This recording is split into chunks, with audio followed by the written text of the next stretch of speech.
Salve Maria Imaculada, meu nome é Epson Araújo e eu estou aqui pelo Tietus Fratrum para realizar o nosso quarto podcast. Hoje eu estou aqui com o nosso convidado master, vamos dizer assim, o Nelson do Apologistas Católicos, e também eu estou com o Gustavo, que participou do nosso último podcast, do Apologistas da Fé Católica. Nós vamos falar sobre o magistério do Concílio Vaticano II, mas já voltado para as críticas e objeções que fazem, né, sobre ele, enfim, sobre o concílio, sobre o magistério, né, pós-conciliar, e a gente vai deixar isso mais a cargo do Nelson hoje. Eu pretendo não falar muito, já avisando a vocês, pretendo não falar muito porque eu moro numa casa geminada e tem uma festa aqui do lado, então eu não quero poluir muito o áudio, assim, né, com as pessoas gritando e tal, então até aviso a vocês que hoje eu vou falar menos, são as intercorrências realmente, e eu quero que cada um aqui se apresenta. Primeiro o Nelson, por favor, Nelson. Salve Maria, meus irmãos, muito obrigado pelo convite. Meu nome é Nelson Sarmento, eu sou advogado e sou editor do site Apologistas Católicos. Muito bem. Temos também aqui, como falei, o Gustavo. Dá um oi aí, Gustavo, por favor. Muito boa noite, irmãos. Salve Maria Puríssima. Eu sou Gustavo Cruz, sou engenheiro de formação e sou, além de membro do Tietus Fratrum, também representante aqui da página Apologistas da Fé Católica e também da Defesa da Tradição no Facebook. Todo mundo aqui falou, né, a profissão, então eu vou falar aqui também a minha profissão. Eu sou psicólogo e estudante de enfermagem. Beleza, então. Então, Nelson, como eu dei já, né, introduzindo, vamos direto ao assunto. O que você pode trazer hoje para a gente sobre o Magistério Concílio Vaticano II e como defendê-lo mediante as objeções feitas até mesmo por integrantes do próprio magistério, né, sobre o concílio e sobre a igreja que permanece até hoje? Beleza, meu irmão. Essa exposição que eu vou fazer, ela pretende ser bem objetiva e direta sobre esse tema que a gente vai conversar agora. Eu não vou ficar aqui fazendo uma apresentação sistemática, pois eu creio que seria bem enfadonho e chato. Eu prefiro ir direto à refutação às diversas objeções e opiniões dos tradicionalistas a respeito do magistério. Então eu vou estar pressupondo que todos tenham uma ideia geral do significado de magistério, das provas das escrituras sobre o tema, da tradição, da distinção entre o magistério extraordinário e do magistério ordinário. Eu não vou entrar nessas preliminares ou, digamos, pressupostos. Como o próprio Tietus é um grupo direcionado a refutar a ala tradicionalista, essa visão da hermenêutica da ruptura, eu vou ter sempre eles em conta, pois é esse o objetivo dessa exposição. Em princípio, todos os católicos sabem, no fundo, todos têm essa noção que deve assentir aos ensinamentos do magistério em seus diversos graus de autoridade. É claro, eu digo isso em princípio, ao menos. A gente vê até que um católico recém-converso do protestantismo sempre tem uma aversão, uma repulsa inicial ao tradicionalismo quando este lhe é apresentado pela primeira vez. A gente nunca vê um católico recente aceitar o tradicionalismo numa boa. A primeira reação é sempre de afastamento.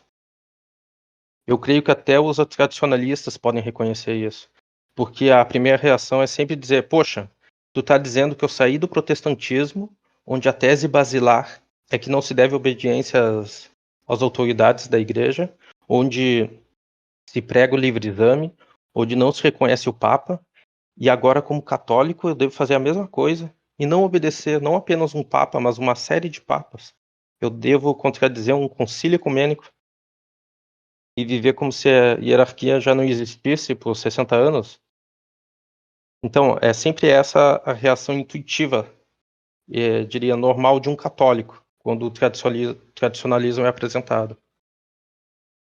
Mas é certo, assim, que os tradicionalistas vão elaborando argumentos mais afiados, que podem, de fato, fazer um católico com pouco conhecimento, se deixar convencer e achar razoável a posição deles, seja por alguma confusão, seja algum desconhecimento teológico mesmo. E, por exemplo, o tradicionalista chega e fala para o católico leigo, um leigo católico médio, o Papa é infalível somente quando fala ex cátedra. Ou quando dizem, o concílio é infalível apenas quando define solenemente. Ou aquelas citações que eles gostam de citar de Paulo VI, dizendo que o concílio não tem novas definições solenes resguardadas pela infalibilidade. É óbvio que isso em si, né, é bem razoável, essas afirmações.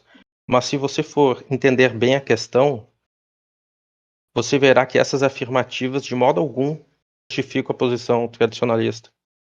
Isso seria um salto lógico, porque, tudo bem, o Papa é infalível em certas condições, e de fato pode errar em outras.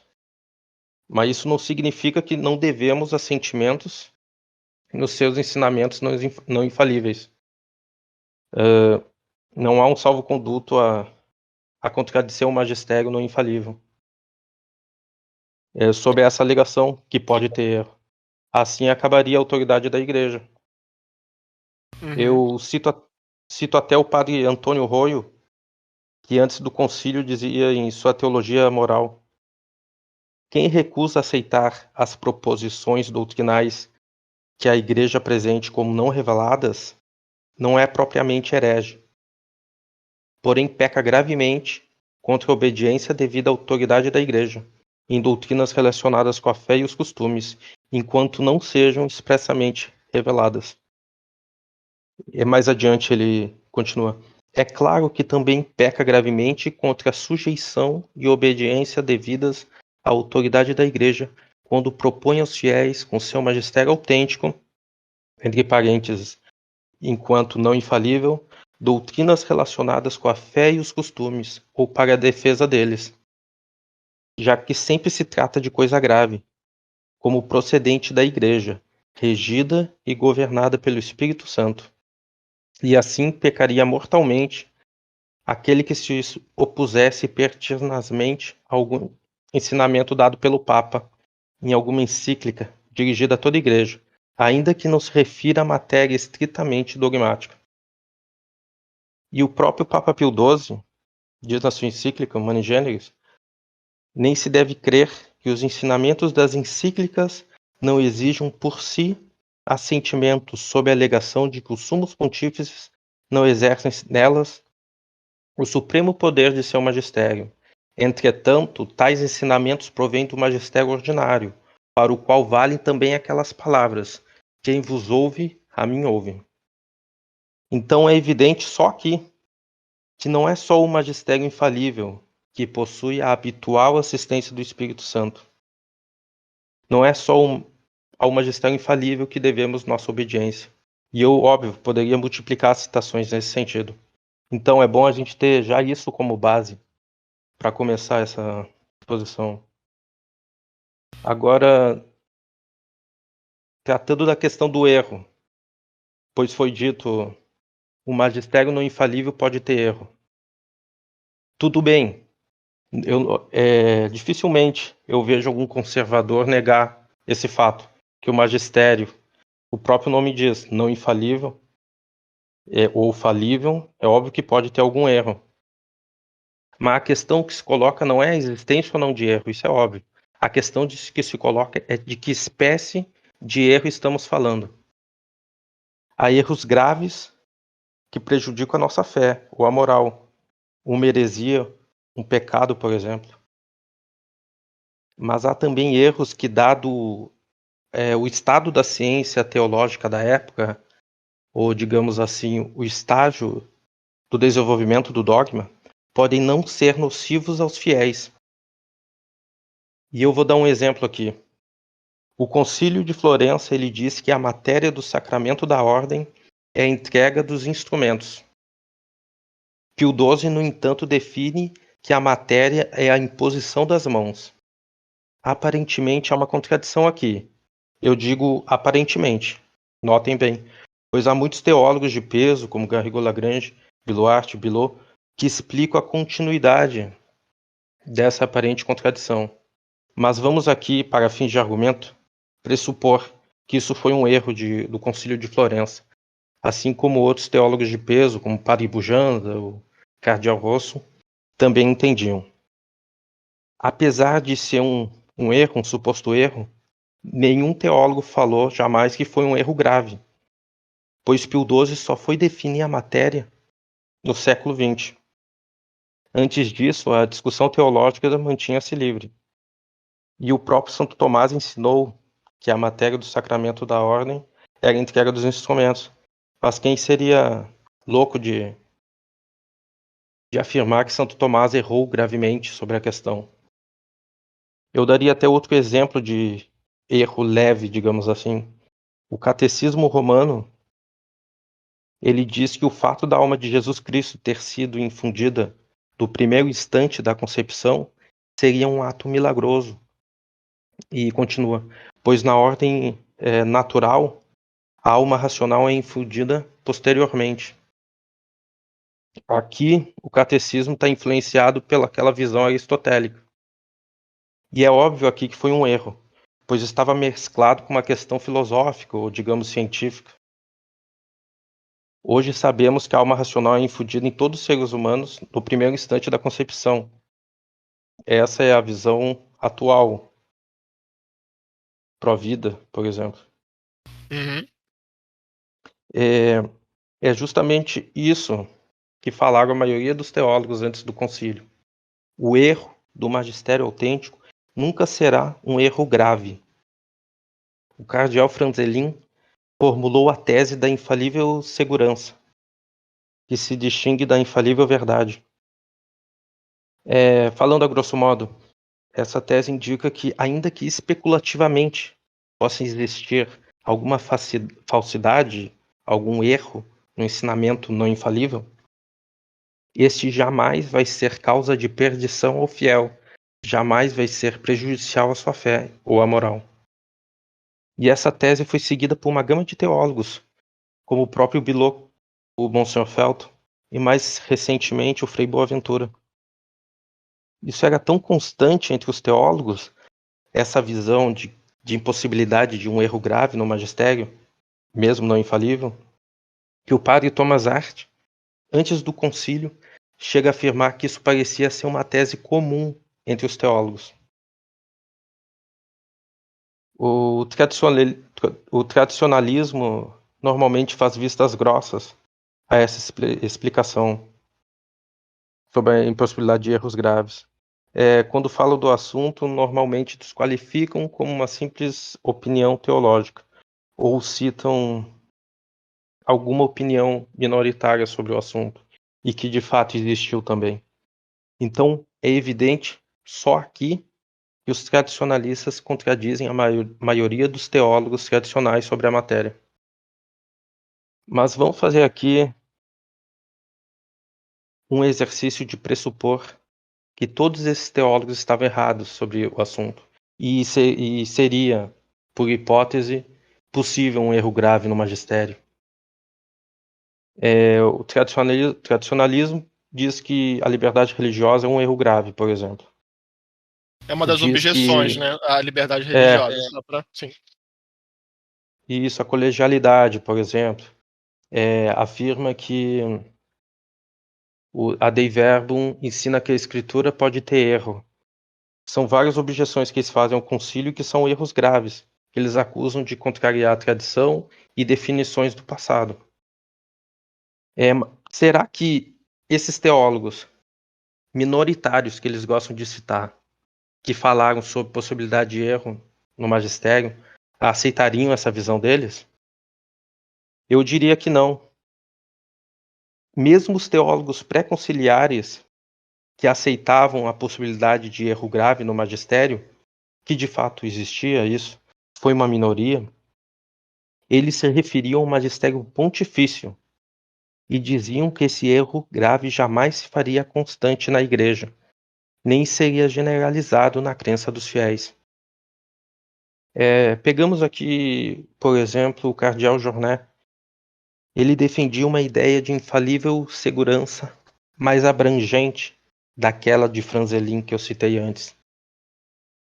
Para ele, uma decisão pontifícia isolada poderia ter um erro grave. No entanto, se um ensinamento se tornasse mais generalizado, ou seja, crido pela maioria dos bispos e fiéis, e mesmo mais constante na igreja, nesse caso ele não poderia ter um erro grave. Possuiria, nesse caso, a infalível segurança. E essa constância não precisa ser de um século, porque quando apresentado esse argumento ao tradicionalista, talvez ele diga: ah, não, essa constância que fala Jornet é de um século, é de 2 séculos, são ensinamentos desde Gregório XVI até aqui. Não é algo tão recente como o concílio, que tem quase 60 anos apenas, algo assim. Mas Jornet, ele cita como exemplo a lei do código, que determina que professores nos seminários ensinem a filosofia e teologia em conformidade com o método, a doutrina e os princípios de Santo Tomás. E o código da época que ele escreveu isso era de 1917, enquanto o livro de Jornet é de 1941. Ora, os ensinamentos do concílio possuem quase 60 anos. Então é óbvio que se pode aplicar perfeitamente essa tese de Jornet. Agora, dependente da questão de erro grave ou não, eu daria outro argumento. O padre Penido, ele explica que as decisões do magistério autêntico, não infalível, embora não infalível, possuem uma infalibilidade global, que ele chama. Pois ele diz: em conjunto, as decisões do magistério autêntico não infalível serão verídicas e santificantes. O erro só é possível em casos isolados. E aqui eu cito ele. Embora o magistério possa errar neste ou naquele caso particular, podemos todavia atribuir-lhe uma infalibilidade global, porque em conjunto tais decisões serão verídicas e santificantes. Cristo Jesus está com a igreja não apenas quando ela define o dogma e a moral, senão todos os dias. Mateus 28, 20. Muito melhor do que obediência eclesiástica, diríamos docilidade filial. E mais adiante ele completa: possível é o erro, em compensação no que se refere a decisões menos importantes e gerais. Vou repetir até esse final, que é importante. Possível é o erro, em compensação no que se refere a decisões menos importantes e gerais. Dificilmente isso pode se aplicar a um concílio ecumênico. Mas continuemos. Porém, ainda aqui devemos crer que a assistência divina não falta. As diretivas eclesiásticas serão acertadas o mais das vezes. Já aludimos a certa infalibilidade global, entendendo por aí que o governo da Igreja é de tal forma dirigido pelo Espírito Santo que, embora em conjunto leve o estabelecimento do reino de Deus sobre a terra, em que pese enganos ou deficiências pessoais deste ou daquele. E o cardeal Jornet,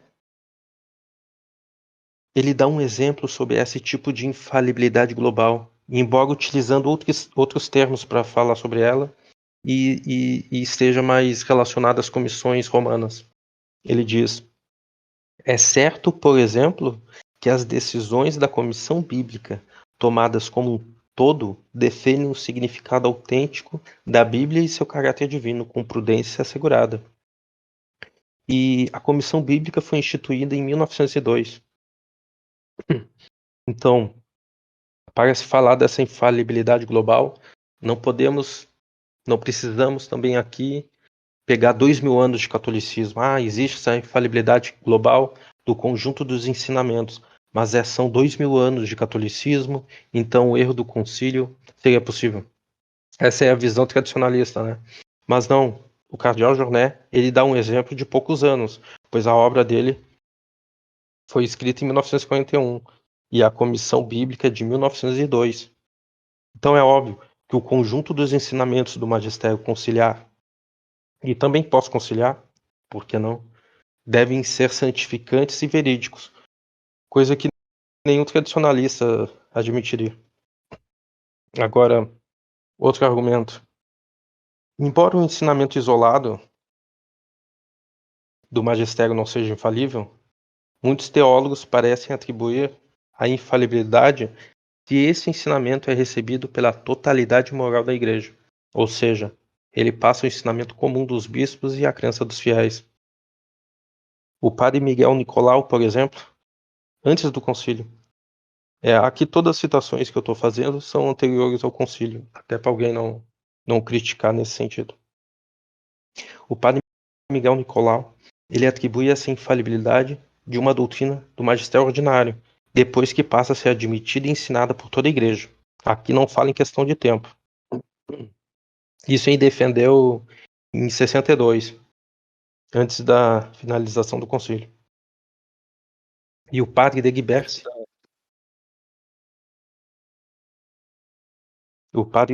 sob a autoridade do Sílabus, falou a mesma coisa. Sobre os sílabos, como se sabe, no século XIX até a metade do século XX, mais ou menos, discutiu muito se os sílabos de Pio IX era infalível ou não. E aqui não tem nada a ver com progressistas ou não. Os teólogos de fato se dividiam sobre a matéria. Então o padre Degibert, ele explica que ainda que o documento em si não fosse infalível, os seus ensinamentos seriam, pelo fato de ter sido ensinado já há meio século na Igreja. E aqui eu vou citá-lo. Ora, houve desde o início um documento do magistério ordinário da maior autoridade. Porém, tendo sido recebido hoje na Igreja desde há meio século, como norma doutrinária, não se vê o que lhe possa faltar para que já se considere como contendo um juízo infalível deste magistério ordinário. Ora, o concílio tem quase 60 anos. Não se vê por que não se possa aplicar esse ensinamento do padre Degibert ao concílio, aos ensinamentos autoritativos, ao menos.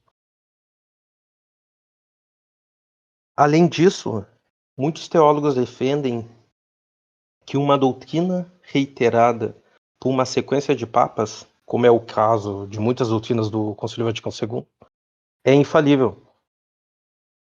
O padre Gellert, ele diz, aqui eu vou citá-lo, pelo fato de vir repetida por vários papas, sucessores de Pedro, uma decisão magisterial consegue uma certeza concreta. Isto não requer ulteriores motivações, mas sugere um passo adiante. Nós afirmamos que uma decisão magisterial em e de per si não definitiva em matéria de fé e costumes, que é formulada por vários papas e por ele vem continuamente renovada, possui o caráter de uma verdade infalivelmente certa. E isso ele disse em 60. Então, é óbvio que também aqui podemos aplicar o Concílio Vaticano II, que foi reiterado por a liberdade religiosa, se pegarmos esse exemplo. Foi reiterado por todos os papas, inclusive por Francisco. Aqui já finalizando essa parte, eu vou sintetizar tudo que eu falei aqui, até para a questão não ficar tão confusa. Primeiro, nós devemos obediência também ao magistério não infalível, sob pena de pecado grave, como disse o padre Antônio Roio. E esse magistério também goza da assistência habitual do Espírito Santo. Segundo, os teólogos tradicionais parecem concordar que um magistério não infalível jamais ensinará um erro grave. Terceiro, os poucos teólogos que admitiam um erro grave diziam que esse erro não seria generalizado no seio da Igreja, nem teria certa constância. Quarto, teólogos atribuem uma infalibilidade global ao magistério não infalível, o que significa que, em conjunto, tais ensinamentos serão verídicos e santificantes. Quinto, Uma doutrina ensinada sem infalibilidade pelo magistério ordinário passa a ser considerada infalível, se é ensinada e crida pela totalidade moral da Igreja. Sexto e último.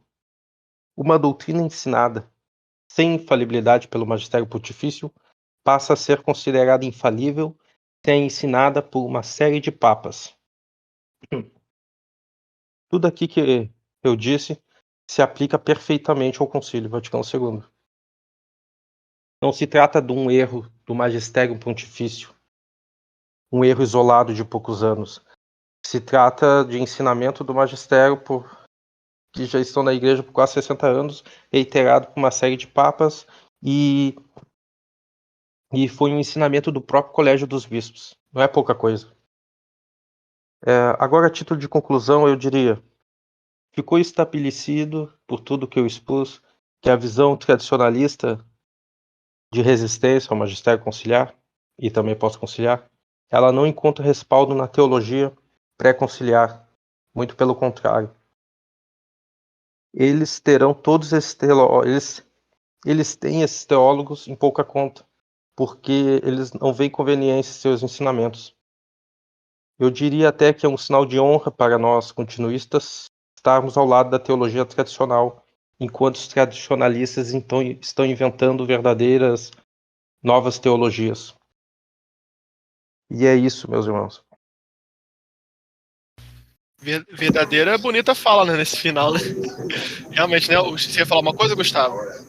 Concluiu bem demais o Nelson. Eu queria só fazer uma adendo, Nelson. Eu não sei se sobre esse tema em específico a gente tem algum escrito que pudesse ser mencionado de algum modo, mas existe uma linha de tradicionalistas que, no intuito de repente, fugir da tese de que um erro objetivamente possa ser ensinado pelo magistério, seja ele pontifício ou ordinário ou universal, eles costumam, né, alguns costumam dizer que existe, ao invés de um erro intencionado e manifesto, uma certa ambiguidade, né? E aí é diferente um pouco o teor da coisa, uma certa ambiguidade em textos e ensinos do concílio.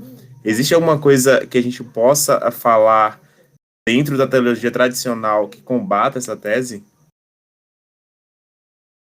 Certo. Sobre a questão de existir algum texto que trata essa questão específica da impossibilidade de erros graves, tem um artigo no Apologistas que eu escrevi que não tem nada de mérito meu naquilo. Eu só coletei as citações dos teólogos, o ensinamento comum dos teólogos sobre o assunto. Então esse texto é muito bom para começar a estudar o assunto. Tem essa versão contra o concílio que não trata tanto de suposto erro aqui ou ali, mas trata da sua ambiguidade.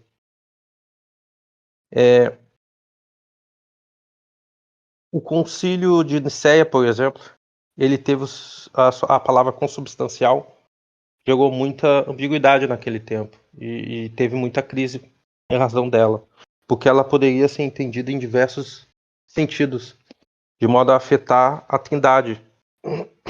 Mas é óbvio que o ensinamento do magistério, ele sempre tem uma intenção da autoridade que está ensinando. Então a gente não tem que ficar pegando as palavras isoladas na sua materialidade. A gente tem que entender que não existe uma ambiguidade formal, porque sempre é uma intenção por trás. E para a gente conhecer a intenção do Papa ao ensinar, a gente tem que ver o contexto, em primeiro lugar, depois tem que ver outras fontes paralelas, e depois tem que ver o que o próprio magistério diz sobre si mesmo. Por exemplo, Paulo VI, isso foi um ensinamento constante de um concílio, está dizendo, não, o concílio é para ser interpretado à luz da tradição, o concílio é para ser interpretado na hermenêutica da continuidade, para usar a expressão de Bento XVI. Então, isso já é uma regra de interpretação. E a própria palavra hermenêutica foi usada no século IV para tratar justamente do Concílio de Nicéia, por exemplo. Então, não há de se falar em ambiguidade formal. O que pode existir é óbvio, ambiguidade material. Isso pode existir em tudo, até nos textos da missa, por exemplo. mas algo é material.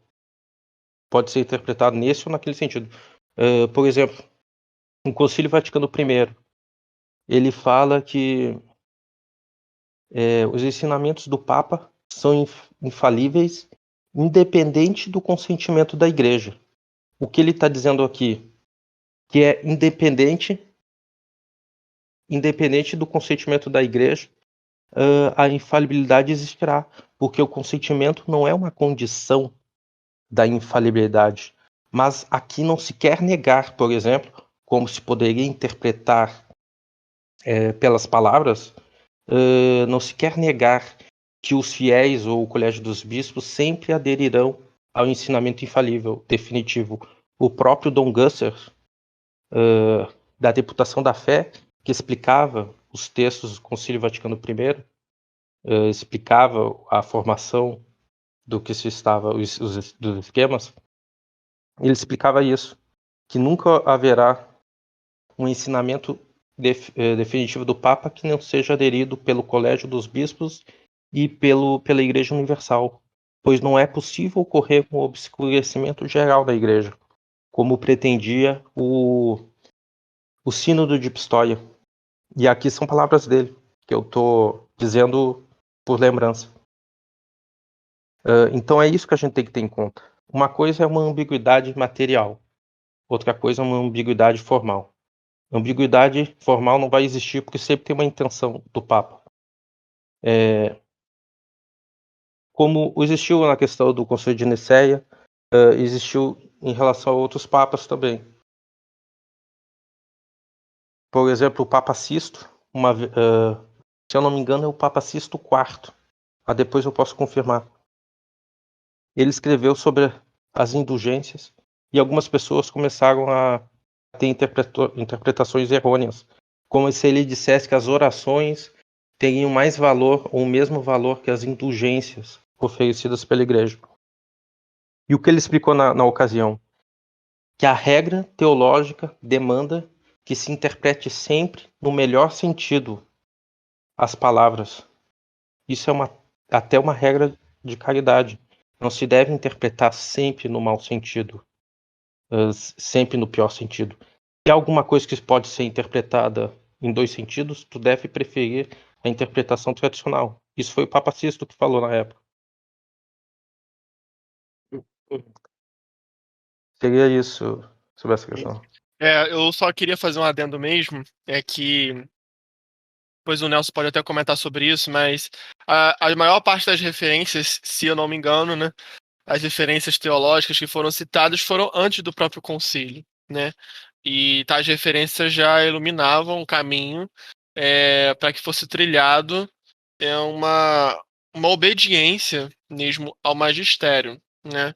Tanto no caso, né, na questão, né, do magistério falível, quanto, enfim, o magistério ordinário, né? Então, a própria queda, a própria escolha, né, por não obedecer o magistério, ainda sendo pós-conciliar, realmente assumir um caminho obscuro, né? Um caminho obscuro e eu costumo chamar um pouco de uma espécie de uma igreja paralela, entendeu? Com pouco respaldo, às vezes respaldo quase nulo, entende? Sim, perfeito. No tripé, né, da nossa fé, na questão da Bíblia, da palavra, na questão do magistério e também o os sacramentos, enfim. Então, mas o que você pode dizer sobre isso?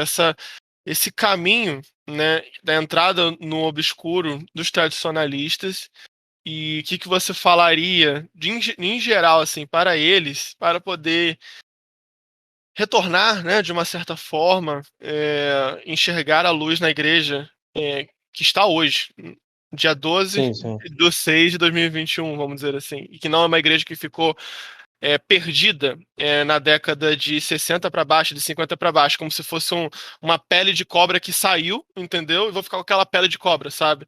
Às vezes eu penso um pouco nisso, entende? Mas o que você poderia dizer?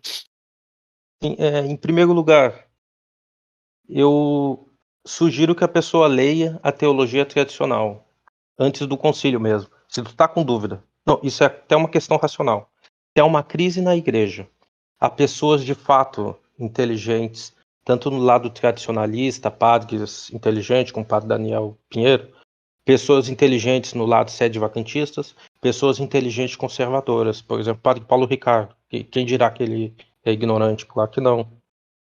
Se é uma crise da igreja e pessoas que conhecem a matéria, o que tu faz para saber quem está certo? Uma regra óbvia. Tu retorna para o passado, para ver o que diziam os teólogos antes. Quem é que está, de fato, repetindo o que é tradicional? Pois não é justamente a alegação deles?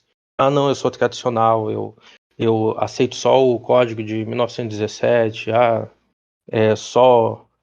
não aceito os papas novos e tal. Então, retorna para os teólogos antigos, estuda a teologia dogmática, vê o que o magistério fala sobre o assunto e como os teólogos explicam. Pega a parte justamente do magistério e a parte que fala da assistência do Espírito Santo. Eu citei aqui vários teólogos, o Jorné, Padre Penido, Miguel Nicolau. Vai em busca desses estudos, independente do que eu falei, independente do que eu interpretei, vai você, estuda isso. Mas sempre, óbvio, com a mente aberta, para ver se quem é que está com a verdade de fato, querendo encontrar o caminho verdadeiro, né? Realmente. Então tá. Então, o Gustavo tem mais uma coisa a dizer. O próprio Nelson também, enfim, para poder finalizar esse programa de hoje. Falar alguma coisa, Gustavo? Na verdade, eu gostaria de fazer uma pergunta mais no âmbito dos espíritos, né, os espíritos que movem cada pessoa que defende, seja a tese sedevacantista, a gente tem lá também a RR, sede privacionistas e todas essas ramificações. Também, por outro lado, os conservadores, como o Nelson mencionou. A gente percebe que há, de um certo modo, um espírito um tanto quanto comum nesses movimentos. E, assim, eu tenho as minhas teses pessoais ligadas a esses espíritos, o que motivaria essas mentalidades, mas eu gostaria de saber do Nelson, que nos apresentou aqui de uma forma tão bem feita, digamos assim, uma construção de um raciocínio continuista muito claro, né, e que está dentro da intenção do que é a manifestação do magistério na igreja. De onde você imagina que vem esse espírito que compreende, não de outra forma a igreja, senão da forma rupturista? Qual que é a fonte disso? Para você, Nelson, o Epson também pode responder essa, tá? Ah, sim, sim. Eu acho que sempre na igreja essas tensões, tanto digamos assim, de uma direita, algo radical. Vamos dizer, por exemplo, que o jansenismo foi uma direita. Vamos dizer que o modernismo foi uma esquerda. Sempre essas tensões. Aqui sem teor político, né? Sempre essas tensões na igreja. A gente tem que estar com o magistério. Esse pessoal costuma ficar não com a igreja de hoje, como diz Bento XVI, mas eles querem ficar com o passado, e às vezes um passado que não existe. É só uma imaginação, como eles gostariam que fosse atualmente.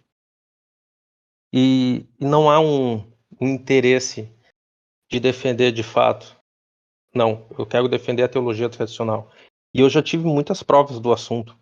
Quando, por exemplo, eles são refutados em qualquer assunto sobre o concílio, por exemplo. Eu vou pegar um exemplo aqui. A igreja precisa de purificação, que diz o concílio. Aí eles dizem, viu? Tá dizendo que a igreja é santa e pecadora. Aí tu mostra citações de teólogos explicando a matéria, até de São Roberto Bellarmino, o próprio Jorné. Tu mostra que a liturgia antiga já usava essa expressão na quaresma. Os caras não querem saber. O que eles vão dizer? Não, mas o concílio tem uma maldade, né, interna, então por mais que isso seja objetivamente interpretável no sentido católico, então é algo mal, porque foi o concílio que disse. Então eles não têm, eu diria, a humildade para reconhecer os ensinamentos do magistério e estar assim, ao lado da igreja. E não de grupos, e não de um saudosismo ao passado, ou do meu grupinho de amigos que são radicais. eu vejo que não há uma preocupação em, não, eu quero ficar com o magistério, não importa o que ele diga, eu vou estudar o assunto. Eu não vou atrás de fulano, não vou fazer um guru para ser magistério, não, eu vou seguir a igreja.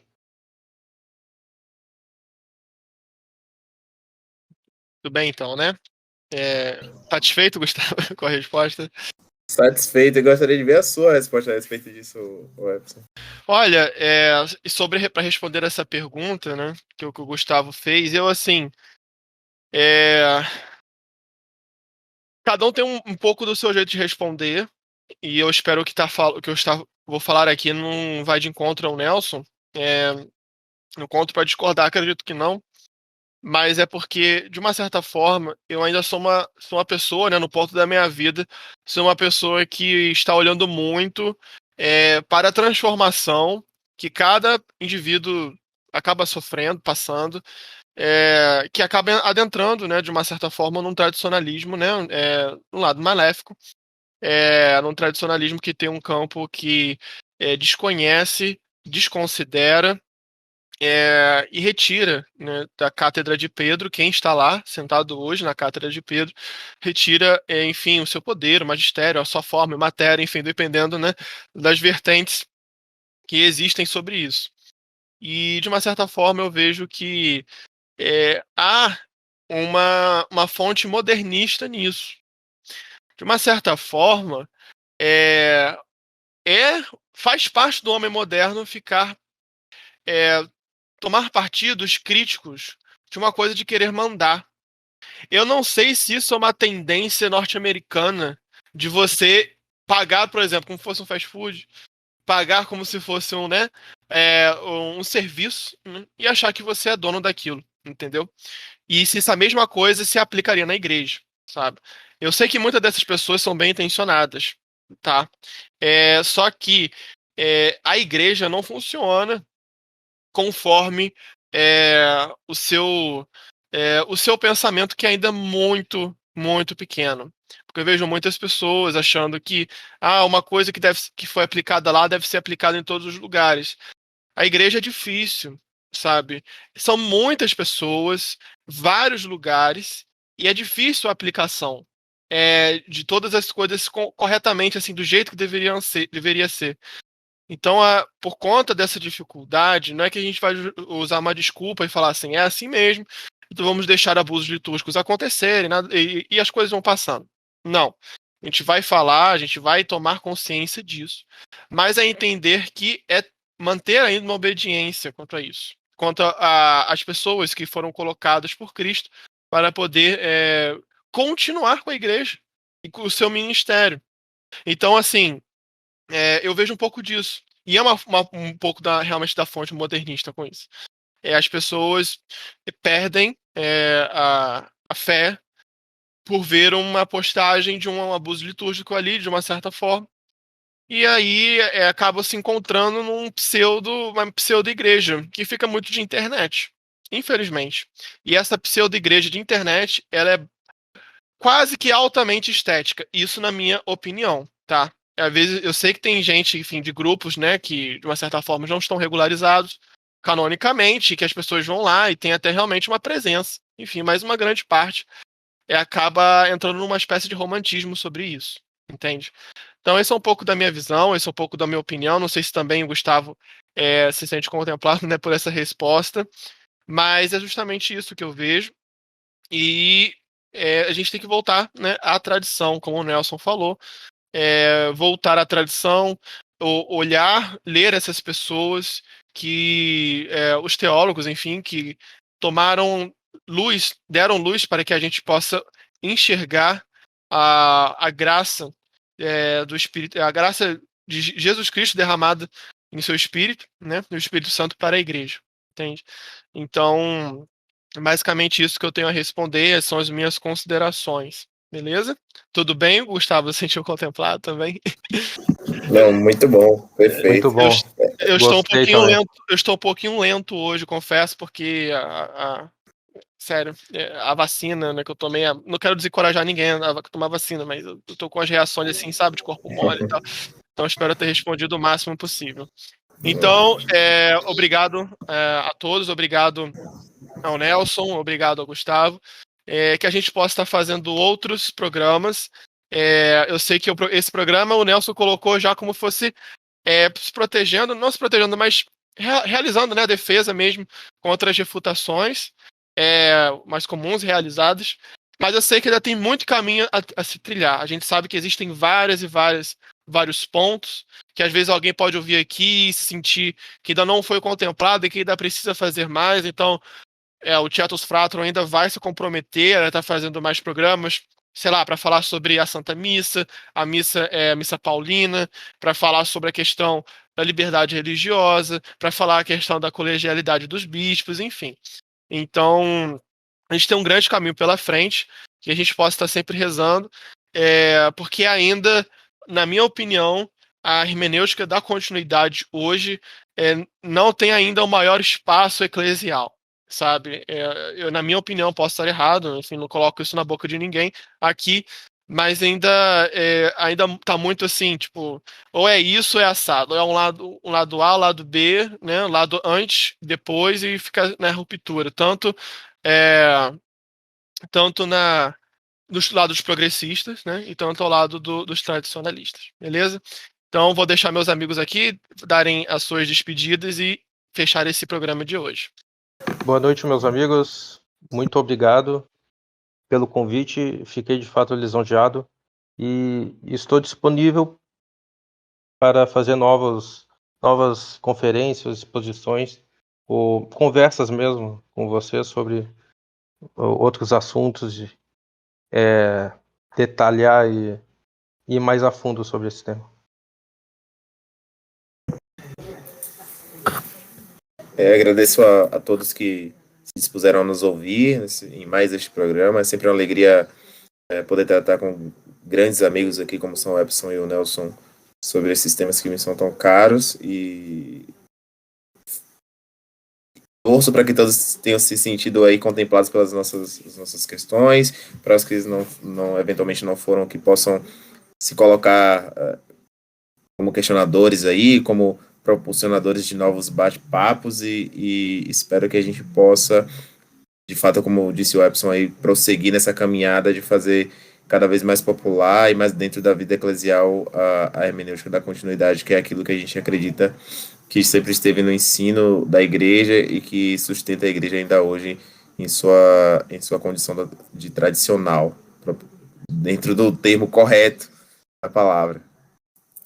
Muito bem, então. Obrigado a todos e até a próxima. Deus abençoe, Deus que possa nos abençoar.